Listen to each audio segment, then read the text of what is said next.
أعوذ بالله من الشيطان الرجيم بسم الله الرحمن الرحيم والعصر إن الإنسان لفي خسر إلا الذين آمنوا وعملوا الصالحات وتواصوا بالحق وتواصوا بالصبر. قال النبي صلى الله عليه وسلم الدنيا سجن المؤمن وجنة للكافر او كما قال علیہ الصلوۃ والسلام. میرے عزیز بھائیوں اور بزرگوں، اللہ تبارک و تعالیٰ کا بڑا کرم اور اس کا احسان ہوا کہ اس نے ہم سب کو اپنا ایک اہم فریضہ یعنی جمعہ کی نماز ادا کرنے کے لیے اپنے گھر میں آنے کی توفیق عطا فرمائی. مزید دین کی نسبت پر کچھ کہنے کی اور سننے کی توفیق عطا فرمائی. ہم اللہ تبارک و تعالیٰ سے دعا کریں کہ اللہ تعالیٰ کہی جانے والی باتوں پر ہم سب کو عمل کرنے کی توفیق عطا فرمائے. میں نے آپ حضرات کے سامنے قرآن کریم کی ایک چھوٹی سی سورت پڑھی. اس سورت کے بارے میں امام شافعی رحمۃ اللہ علیہ فرماتے ہیں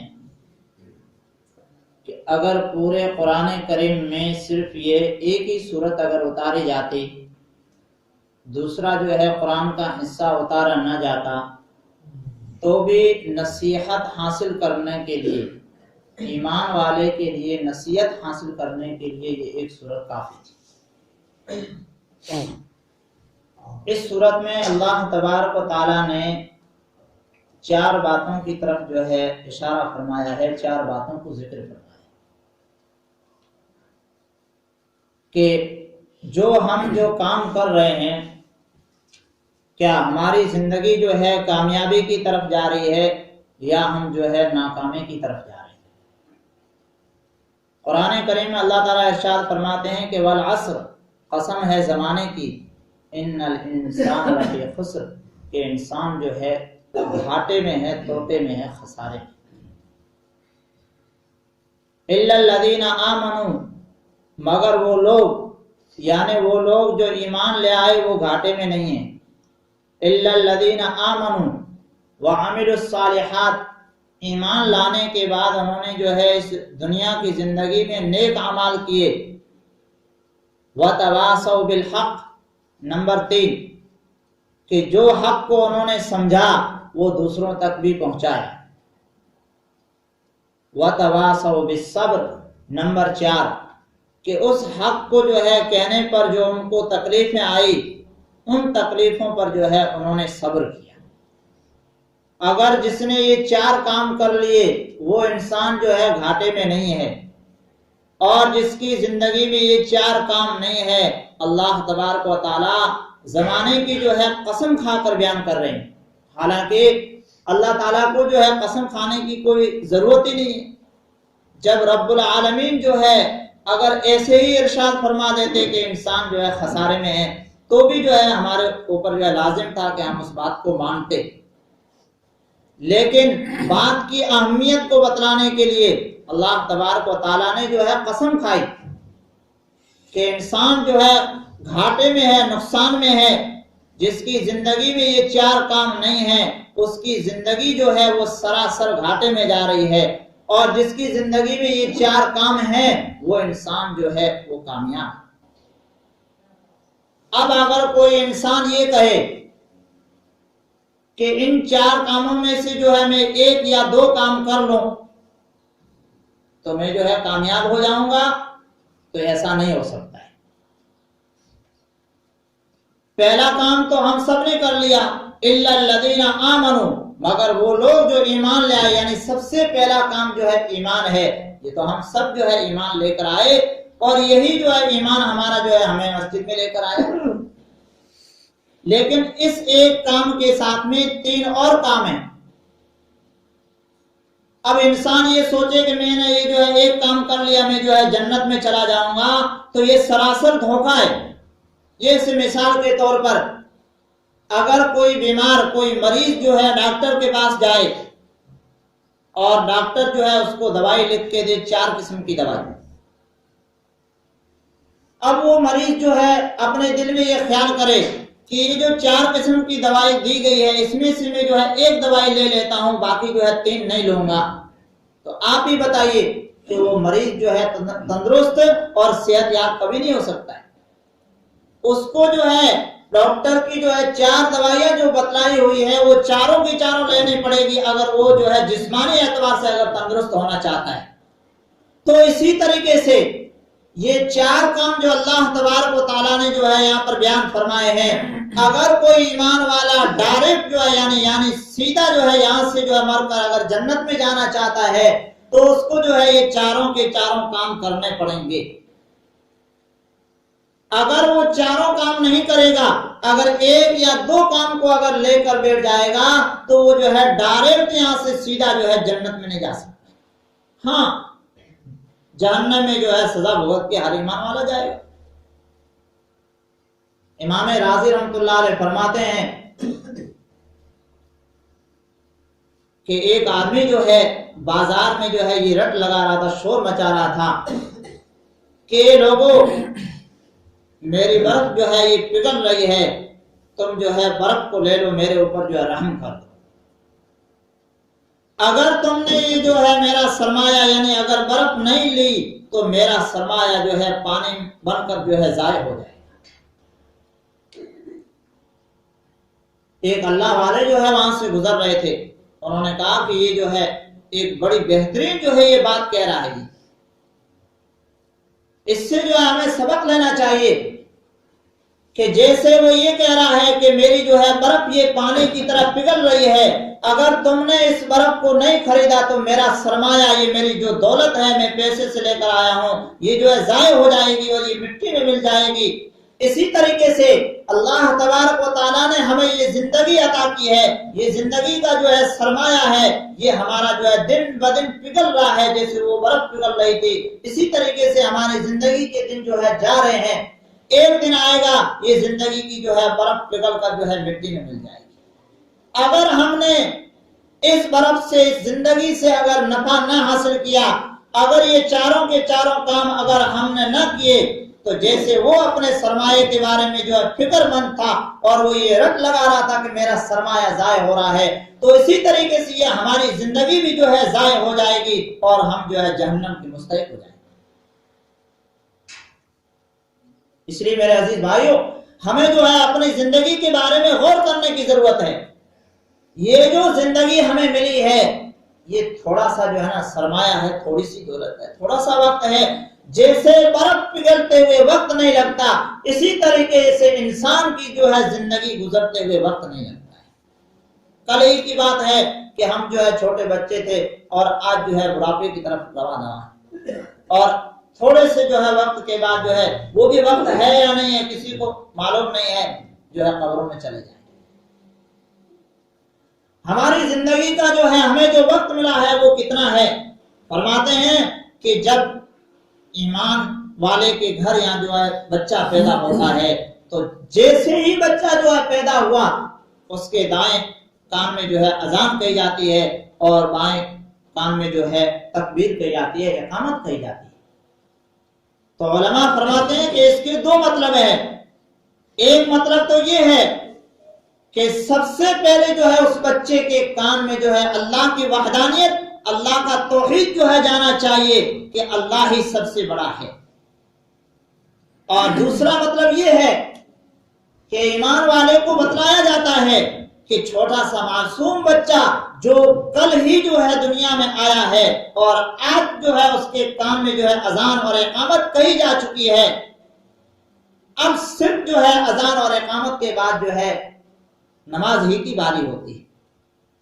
مکبر تکبیر کہنے والا جب تکبیر کہتا ہے تو کچھ سیکنڈ کے بعد جو ہے امام صاحب ڈائریکٹ جو ہے کہتے ہیں اللہ اکبر، یعنی نماز شروع ہو جاتی ہے. تو اسی طریقے سے ایمان والے کو یہ بتلایا جا رہا ہے کہ یہ زندگی جس میں تو دھوکہ کھایا جا رہا ہے اور اس دنیا کی زندگی میں تو مست اور مگن ہے، تیری اذان اور اقامت ہو چکی ہے. اذان اور اقامت کے بعد نماز کھڑی ہونے میں جو ہے چند سیکنڈ لگتے ہیں، اسی طریقے سے یہ زندگی تیری جو ہے چند سیکنڈوں کی ہے، اس کے بعد جو ہے تیری نماز جنازہ ہی پڑھ جائے۔ یہی وجہ ہے، آپ دیکھیے کہ جب نماز جنازہ پڑھی جاتی ہے تو اس وقت نہ جو ہے اذان کہی جاتی ہے اور نہ اقامت کہی جاتی ہے۔ کیوں؟ جب بچہ پیدا ہوا، ہم جو ہے ماں کے پیٹ سے جو ہے پیدا ہو کر دنیا میں آئے تو اسی وقت جو ہے اذان اور اقامت کہی جا چکی ہے۔ اب صرف ہماری جو ہے نماز جنازہ باقی ہے، وہ جو ہے آ کر امام صاحب پڑھا دیں گے اور ڈائریکٹ جو ہے کھڑے ہو کر کہیں گے اللہ اکبر۔ اتنا سا جو ہے یہ وقت باقی ہے، اور اس دنیا کی زندگی میں ہم جو ہے مست اور مگن گھوم رہے ہیں، ہمیں کوئی فکر نہیں۔ یہی وجہ ہے کہ اللہ تبارک و تعالیٰ نے موت کا وقت جو ہے ہم کو نہیں بتلایا۔ اگر موت کا وقت جو ہے بتلا دیا جاتا تو انسان اور زیادہ جو ہے غفلت میں جو ہے پڑ جاتا۔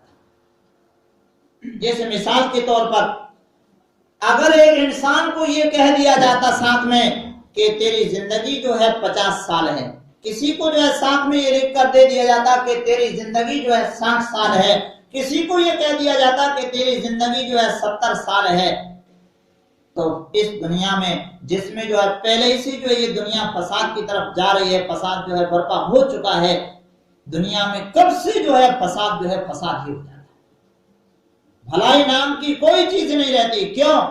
اس لیے کہ وہ آدمی جس کو یہ بتلایا جا چکا ہے کہ تیری زندگی جو ہے 60 سال ہے، تو وہ دل میں یہ خیال کرتا کہ 58 سال کی جو زندگی ہے یہ میں مستی میں گزار لوں، من چاہی جو ہے زندگی گزار لوں، اور جب 1-2 سال جو ہے باقی رہیں گے تو میں مسجد کا کھوٹا بن جاؤں گا اور جا کر اللہ تعالیٰ سے جو ہے گڑ گڑا کر دعائیں کروں گا کہ یا اللہ میں نے جو ہے غفلت میں زندگی گزار دی، اب جو ہے آپ مجھے معاف فرما دیجئے۔ تو 58 سال اس کی زندگی جو ہے آزادانہ اور فساد والی ہی زندگی گزاری۔ یہی وجہ ہے کہ اللہ تبارک و تعالیٰ چھوٹے معصوم بچے کو بھی موت دیتا ہے اور جوانوں کو بھی موت آتی ہے، اور بڑھاپے میں تو موت آنے ہی۔ ایک چھوٹا سا بچہ ہے، کل جو ہے ماں کے پیٹ سے جو ہے دنیا میں باہر آیا اور آج جو ہے اس کی موت کا فیصلہ ہو گیا۔ اللہ تبارک و تعالیٰ کو اس سے کیا ملا؟ لیکن اللہ تعالیٰ بندوں کو یہ بتلانا چاہتے ہیں کہ چھوٹا سا معصوم بچہ جو ہے اس کو بھی میں موت دیتا ہوں، اور جو جوان ہے اس کو بھی میں موت دیتا ہوں، اور بڑھاپے میں جو ہے موت آتی ہے۔ یہ اس بات کی علامت ہے کہ اس دنیا کی زندگی میں تو جو ہے غافل مت رہے، ہر وقت جو ہے تیرے سامنے موت رہنی چاہیے کہ موت جو ہے کسی بھی وقت آ سکتی ہے، تو موت کے آنے سے پہلے تو موت کی جو ہے تیاری کر لے۔ امام مالک رحمت اللہ علیہ جو بہت بڑے جو ہے امام ہیں، 4 اماموں میں جو ہے ان کا نام آتا ہے، پوری زندگی جو ہے انہوں نے مدینہ منورہ میں گزاری، صرف ایک مرتبہ جو فرض حج ہے وہ ادا فرمایا، باقی جو ہے حج کرنے کے لیے وہ نہیں گئے۔ کیا وجہ تھی؟ وجہ یہ تھی کہ امام مالک رحمت اللہ علیہ کو مدینے سے جو ہے بڑا پیار تھا، وہ یہ چاہتے تھے کہ میری موت جو ہے اس مدینہ منورہ میں آنی چاہیے، جو نبی کریم صلی اللہ علیہ وسلم کا جو شہر ہے اس میں آنی چاہیے۔ اور امام مالک رحمت اللہ علیہ وہ امام ہے جنہوں نے پوری زندگی جب وہ مدینہ منورہ میں رہے انہوں نے جو ہے کبھی چپل نہیں پہنے۔ کیوں؟ فرمایا کرتے تھے کہ ہو سکتا ہے کہ جس سرزمین پر میرے آقا حضرت محمد عربی صلی اللہ علیہ وسلم کا جو ہے قدم مبارک پڑا ہو وہاں امام مالک کا جو ہے گستاخ جوتا پڑ جائے، یہ کبھی نہیں ہو سکتا ہے۔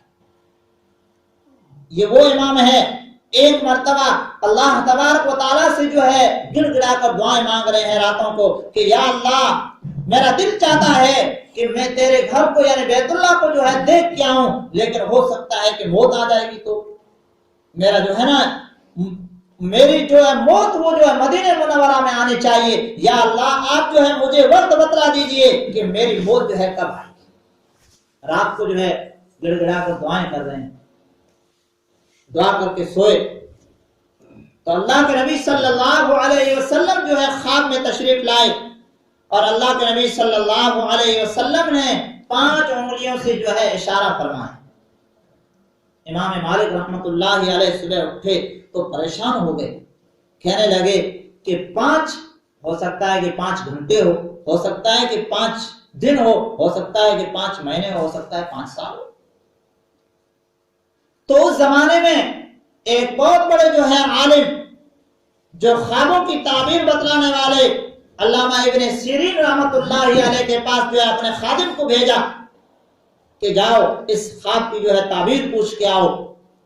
جب ابن سیرین رحمۃ اللہ علیہ کے پاس جو خادم پہنچا، اس نے یہ خواب جو ہے سنایا، تو ابن سیرین جو ہے اپنے پائے کے جو ہے اپنے زمانے کے زبردست عالم تھے، انہوں نے کہا کہ یہ خواب جو ہے کس نے دیکھا؟ تو امام مالک رحمۃ اللہ علیہ نے خادم سے فرمایا تھا کہ جو ہے نام مت لینا۔ تو ابن سیرین رحمۃ اللہ علیہ سے وہ خادم یہ کہتا ہے کہ یہ خواب میں نہیں دیکھا۔ ابن سیرین رحمۃ اللہ علیہ فرماتے ہیں کہ یہ نہیں ہو سکتا، تو جو ہے کبھی بھی یہ خواب دیکھ ہی نہیں سکتا ہے۔ تو خادم جو ہے واپس آیا، امام مالک رحمۃ اللہ علیہ نے فرمایا کہ میرا نام جو ہے جا کر بتلا دو۔ جب نام بتایا گیا تو ابن سیرین رحمۃ اللہ علیہ نے فرمایا کہ اس خواب کی تعبیر یہ ہے کہ آپ نے جو ہے موت کے وقت کے بارے میں اللہ تبارک و تعالیٰ سے پوچھا تھا۔ اللہ کے نبی علیہ السلام جو ہے خواب میں تشریف لائے اور انہوں نے جو ہے 5 انگلیوں سے اشارہ فرمایا، اس سے یہ اشارہ فرما رہے تھے کہ 5 چیزیں دنیا میں ایسی ہے جس کا علم اللہ تبارک و تعالیٰ نے کسی انسان کو دیا ہی نہیں۔ 5 چیزوں کا علم اللہ تبارک و تعالیٰ نے اپنے پاس رکھا ہے۔ ان 5 جو ہے چیزوں میں سے ایک موت کا وقت ہے، وہ بھی اللہ تبارک و تعالیٰ نے اپنے پاس رکھا ہے، کسی کو نہیں۔ اس لیے میرے عزیز بھائیوں، صرف جو ہے ایمان لانا یہ کافی نہیں ہے۔ قرآن کریم میں اللہ تبارک و تعالیٰ نے جہاں بھی ایمان کا ذکر فرمایا ہے، ساتھ میں نیک اعمال کا جو ہے ذکر ضرور آیا ہے۔ اِلَّا الَّذِينَ آمَنُوا وَعَمِلُوا الصَّالِحَاتِ، کہ کامیاب وہ لوگ ہیں جو ایمان لانے کے بعد جو ہے زندگی میں نیک اعمال کیے۔ اگر نیک اعمال کی ضرورت نہ ہوتی تو اللہ کے نبی علیہ السلام کو عبادتوں کے لیے جو ہے ساری رات جو ہے جاگنے کی ضرورت نہیں پڑتی، اور صحابہ کرام کو جو ہے تکلیفیں اٹھانے کی ضرورت ہی نہیں ہوتی۔ جب آخری وقت آیا، اللہ کے نبی علیہ السلام نماز کے لیے 2 صحابہ کے جو ہے سہارے مسجد نبوی میں جو ہے تشریف لے جا رہے ہیں۔ کیا وجہ ہے؟ یہی وجہ ہے کہ اِلَّا الَّذِينَ آمَنُوا وَعَمِلُوا الصَّالِحَاتِ، کہ نیک اعمال کا ہونا ضروری ہے۔ تیسرے نمبر پر فرمایا کہ وَتَوَاصَوْا بِالْحَقِّ، کہ یہ جو دین ہے جتنا اس نے سمجھا ہے اللہ کے نبی علیہ السلام کی تعلیمات کو دوسروں تک پہنچانا، یعنی دین کی دعوت دینا، یہ بھی ایمان والے کے اوپر لازم ہے، ضروری چیز ہے۔ وَتَوَاصَوْا بِالْحَقِّ، اللہ کے نبی علیہ السلام کی زندگی کو اٹھا کر دیکھیں، اگر اللہ کے نبی علیہ السلام اگر دین کی دعوت جو ہے اگر امت تک نہ پہنچاتے تو آج یہ دین جو ہے ہم تک نہ پہنچتا۔ اگر صحابہ کرام اور اولیاء اللہ اور علماء کرام اگر دین کو جو ہے ہم تک نہ پہنچاتے، اگر دین کی دعوت اگر نہ دیتے تو دین جو ہے وہیں پر جو ہے سمٹ کر رہ جاتا، اور آج ہم جو ہے جانوروں والی جو ہے زندگی بسر کر رہے ہیں۔ اس کے لیے آپ دیکھیے کہ یہ جو نماز جس کے لیے آپ اور ہم جمع ہیں، اللہ کے نبی علیہ السلام نے جس وقت نبوت کا اعلان فرمایا اس وقت جو ہے نماز فرض نہیں ہوئی، بلکہ 10 سال کے بعد جو ہے نماز کی فرضیت کا اعلان ہوا۔ لیکن جس وقت اللہ کے نبی علیہ السلام نے نبوت کا اعلان فرمایا، اسی دن یہ اعلان اللہ کے نبی علیہ السلام کو جو ہے یہ بات بتلا دی گئی کہ قم فانذر، کہ آپ کھڑے ہو جائیے اور لوگوں کو جو ہے جا کر دین کی دعوت دیجیے۔ اسی بات کو لے کر یعنی دعوت کا جو کام ہے یہ نبوت ملنے کے بعد دوسرے ہی دن جو ہے اعلان ہو گیا کہ یہ کام جو ہے آپ پر لازم ہے۔ نماز جو ہے جیسی عام عبادت ہے وہ 10 سال کے بعد جو ہے فرض ہو رہی ہے، لیکن یہ دعوت والا کام یہ پہلے دن سے ہی فرض ہو رہا ہے۔ اس کام کو ہم نے جو ہے چھوڑ دیا۔ اللہ کے نبی علیہ السلام کی زندگی کو اٹھا کر ہم دیکھیں، آج ہم یہ کہتے ہیں کہ بھئی لوگ مانتے نہیں ہیں، اس کے پاس جو ہے جانے کا کوئی فائدہ نہیں ہے، وہ بات تو مانے گا نہیں۔ اللہ کے نبی علیہ السلام